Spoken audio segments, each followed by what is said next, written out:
Mi nombre es Bolupa Jarpa, nací en 1971 en la ciudad de Rancagua, en Chile. Posteriormente en mi infancia viajé a partir del año 77 a vivir a Brasil, otro periodo en Asunción del Paraguay, después de vuelta a Brasil. Y cuando tenía 17 años decidí que quería hacer la universidad en Chile, ya que mi país estaba volviendo a vivir un proceso de democracia que me parecía a mí muy relevante participar de él y vivenciarlo. Esos hechos de mi infancia marcan completamente mi práctica artística en su pregunta por la historia y particularmente por la historia latinoamericana. Actualmente vivo en Santiago de Chile.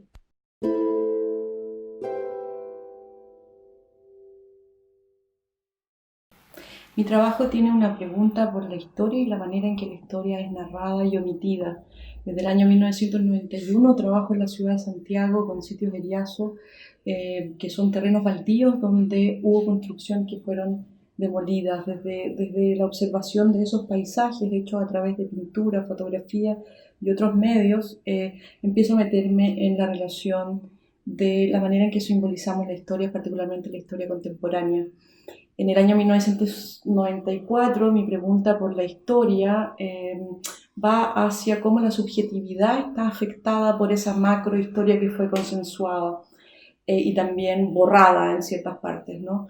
Mi investigación gira en torno hacia cómo la subjetividad, a través de un ejercicio psicoanalítico, elabora los traumas que están relacionados con esas historias colectivas. Es el elemento conceptual de lo traumático lo que me permite investigar y hacer relaciones de lenguaje, entendiendo que el trauma es una especie de conmoción subjetiva y muchas veces derivada de hechos colectivos que hacen que tengamos que inventar nuevos lenguajes y destruir los lenguajes antiguos.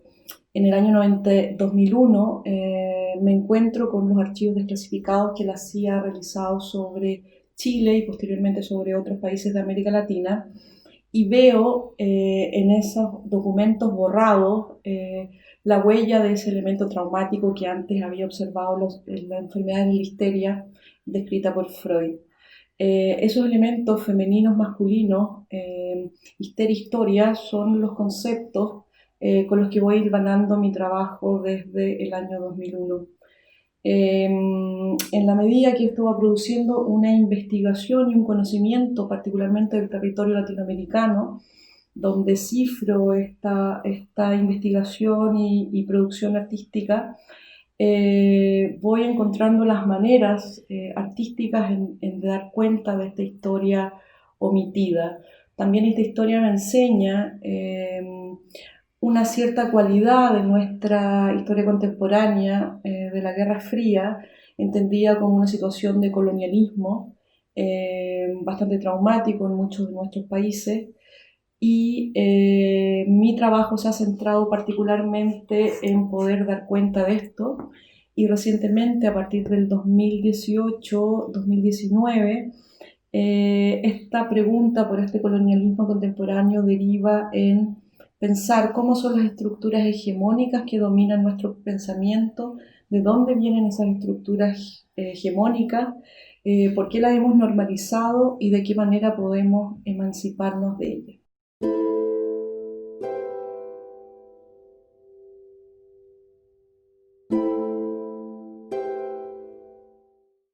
A través de mi trabajo de investigación y de creación, revisando estos archivos, estos miles de archivos de documentos secretos de la Guerra Fría, desde países como México hasta el Cono Sur, he podido dimensionar la historia latinoamericana, he podido entender lo que esa historia tiene en común entre los distintos países a pesar de la diversidad de nuestro territorio latinoamericano. Y he podido sentir también cómo la historia reciente latinoamericana es muy dolorosa y está llena de ejercicios de imposición del poder sobre la emancipación de los países latinoamericanos.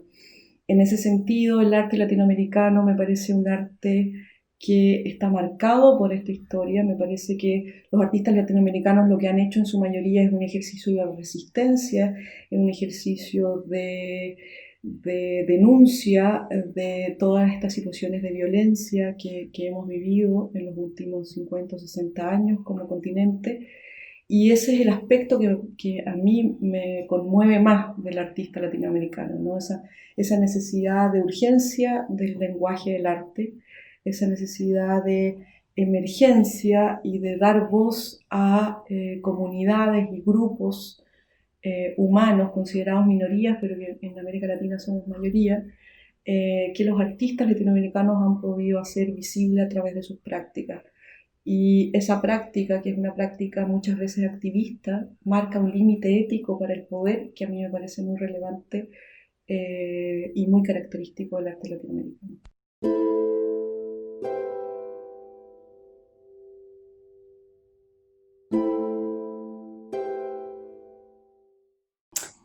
Veo en las mujeres latinoamericanas la expresión de esta resistencia al olvido de los hechos históricos más traumáticos que hemos vivido. En la mujer latinoamericana, a pesar de ser un grupo segregado por nuestros cánones patriarcales, eh, las mujeres constituyeron y constituyen esos espacios de resistencia eh, con grupos, con colectivos que se dedican a la defensa de la memoria de los derechos humanos, a no olvidar a las víctimas. Y esa fuerza de la mujer latinoamericana la veo también en las artistas latinoamericanas. Creo que de las dos cosas que más me interesan de las artistas latinoamericanas son la capacidad, como decía antes, de dar voz a estas colectividades segregadas y violentadas, de darle imágenes, de construir esos símbolos.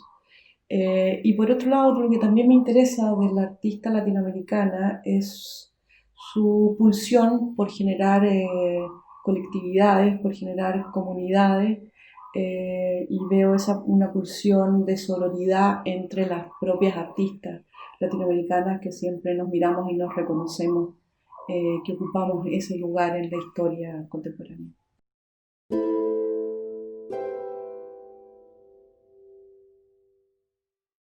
Impulsar a la carrera de artistas latinoamericanas mujeres creo yo que tiene dos sentidos importantes. Uno es reparar una deuda histórica del pasado que tiene que ver con la invisibilización de las voces femeninas en términos culturales y también en términos artísticos. Y por otro lado, creo también que impulsar artistas mujeres latinoamericanas significa no solamente impulsarla a ellas, sino a todas las colectividades que están detrás de ellas, representadas a través de ellas. Y en ese sentido creo que también tiene un sentido futuro que podría servir para construir sociedades mejores, donde los parámetros de etnia, de géneros y de clases vulnerables, la protección de estos grupos y la consideración y el respeto a estos grupos sean los parámetros que nos permitan construir una mejor sociedad del futuro.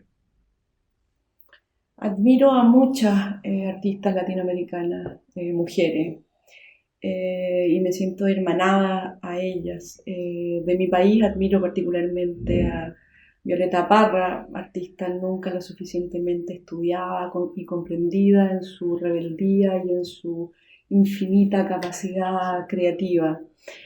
También de mi país admiro profundamente a Lottie Rosenfeld y aprovecho a hacerle un homenaje en su reciente partida, que nos ha dejado a todos con mucha tristeza, pero reconocemos en su producción un gesto de resistencia, un gesto de tenacidad que nos va a hermanar para siempre.